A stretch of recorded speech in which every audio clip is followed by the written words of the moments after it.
If you were alive that Friday, you do not need to be told where you were.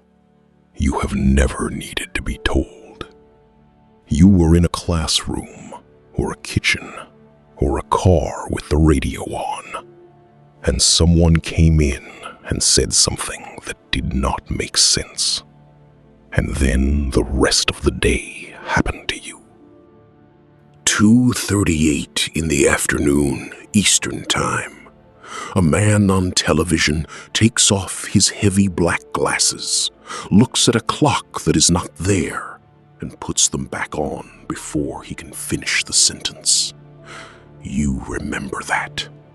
Almost everyone who was old enough remembers that.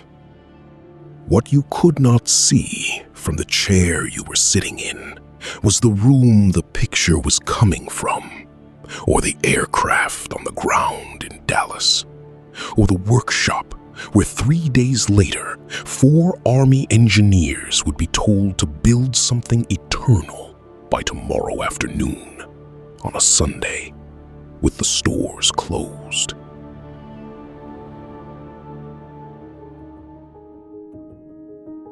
The hospital was 4 minutes away.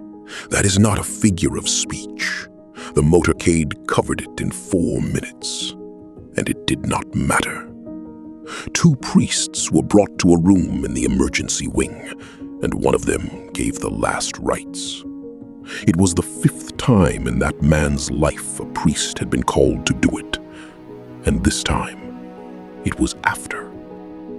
At Love Field, a Boeing sat on the tarmac with its engines running and its window shades pulled down. Inside, in a cabin about the size of a small living room, 27 people were pressed shoulder to shoulder, and a federal judge named Sarah Hughes was driven out from Dallas to swear in a president.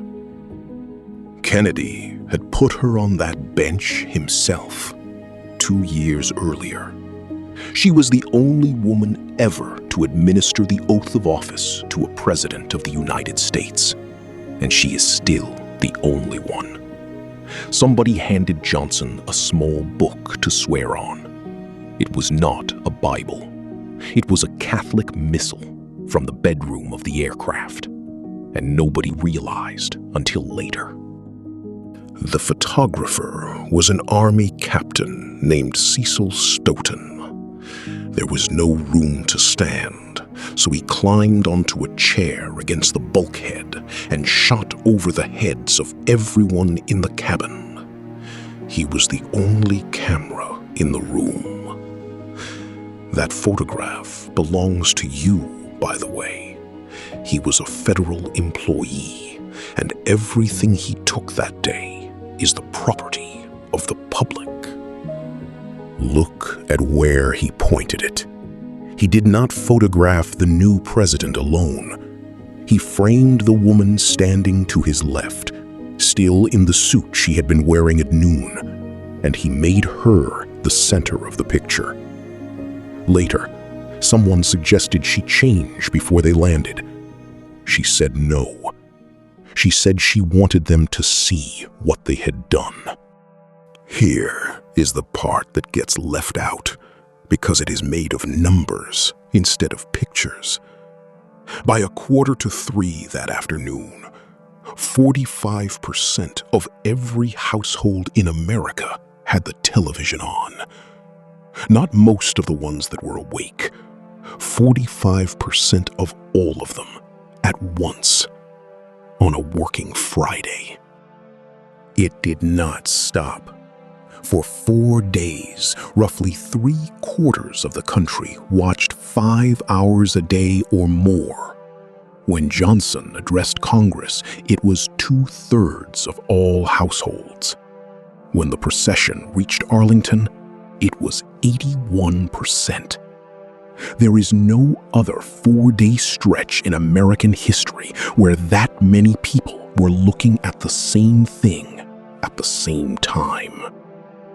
And all 3 networks did something they had never done and would rarely do again They went to continuous coverage, and they took the commercials off. For 4 days, there was nothing to sell. The estimates of what that cost them run from $10 million to $19 million, depending on whose accounting you believe, in 1963 money. Understand what was actually new here. 10 years earlier, the country could not have done this. There were not enough sets. The technology to grieve together in one room the size of a nation was about a decade old, and this was the first time anybody found out what it was for. On Sunday, they opened the Capitol. The plan was to close the rotunda in the evening. The line did not end. It ran down the steps and along the streets in the cold, and they kept the doors open through the night. And by the time they shut them, roughly 250,000 people had walked past a closed casket and out the other side. That same Sunday, in a basement in Dallas, a man named Lee Harvey Oswald was shot on live television. And here is a small true thing about that, which takes nothing away from it. Only one of the 3 networks was actually live in that instant. The others had it on tape and aired it moments later. Which means a great many people who are certain they saw it happen were watching a replay. That is not a failure of anybody's memory. It is a measure of how total the thing was. The country was so completely inside that broadcast that a tape delay of a few seconds became for millions of people a memory of being there. Monday was the funeral, and the country did not go to work. 1 million people stood on the route. Representatives of 92 nations walked behind the caisson, most of them on foot, which the security people had argued against and lost. The pipers were the Black Watch. 9 days before he died, Kennedy had watched them perform on the South Lawn and had liked them enormously. His widow remembered that and asked for them by name, and they came. The horse everyone remembers was named Blackjack. He was not Kennedy's horse. He belonged to the Army, and for 24 years he was the horse they used, and he walked in the funerals of Herbert Hoover and Douglas MacArthur and Lyndon Johnson, too. He is buried at Fort Myer. The boots in his stirrups were turned backwards. That is not decoration. It is one of the oldest gestures in soldiering, formalized in this country at Lincoln's funeral. And what it means is that the rider will not be mounting again. Nobody watching on Monday needed it explained. And then the thing everybody carries. A 3-year-old boy stepped forward and saluted his father's casket, and it was his birthday, and the photograph went around the world in a day. It was not spontaneous. His mother leaned down and told him to do it. A Marine officer had shown him earlier and moved his hand from the left to the right. Sit with that instead of past it. A widow, at the worst hour of her life, in front of 1 million people and 80% of the country, remembered that her son was 3 years old today, and that he would want, one day, to have done something. So she leaned down and told him. That is not less than what you remember. It is more.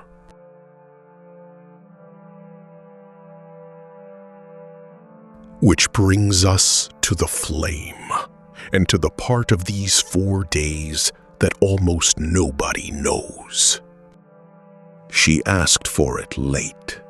The idea of an eternal flame at the grave came from her, and it came so close to the funeral that the army had less than a day to produce one.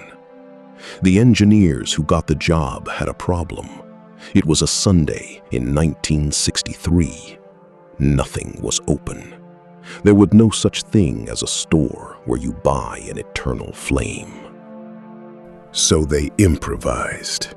What she lit that afternoon, in front of the world, on the hillside at Arlington, was a Hawaiian luau torch, a garden torch.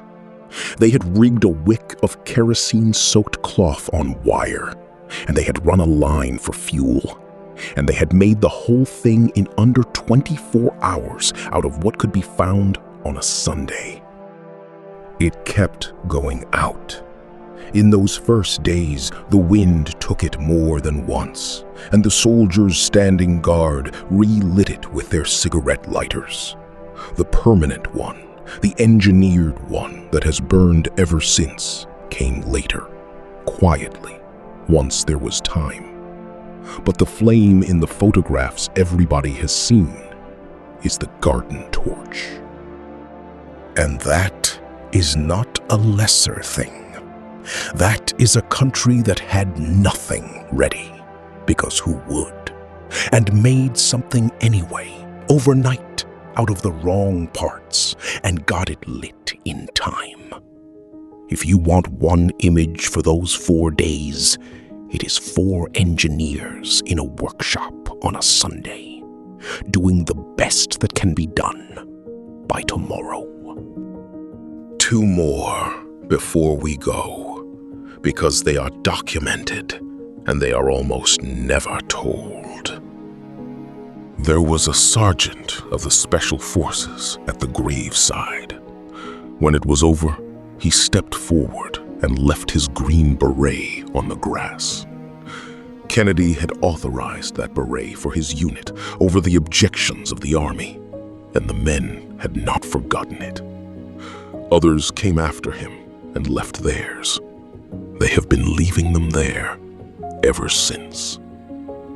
And the casket, the bronze one from Dallas, was damaged and was never used for the burial, and it sat in storage for 3 years while nobody could decide what to do with a thing that could only ever be a spectacle. In 1966, at his brother's request, the Air Force flew it out over the Atlantic, weighted it, and dropped it into 9,000 feet of water. So what you remember is right. The glasses, the drums, the horse, the little boy. All of it happened the way you remember it happening. What you could not see was the workshop, and the line at the Capitol at 3 a.m, and the sergeant taking off his beret.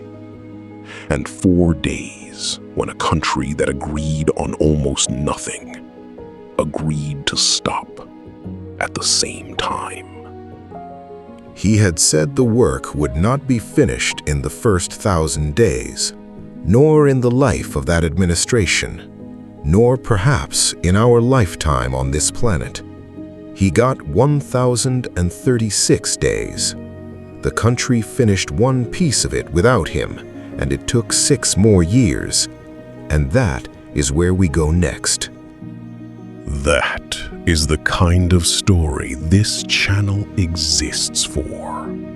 If you want the rest of them, subscribe. Because next time, a promise a dead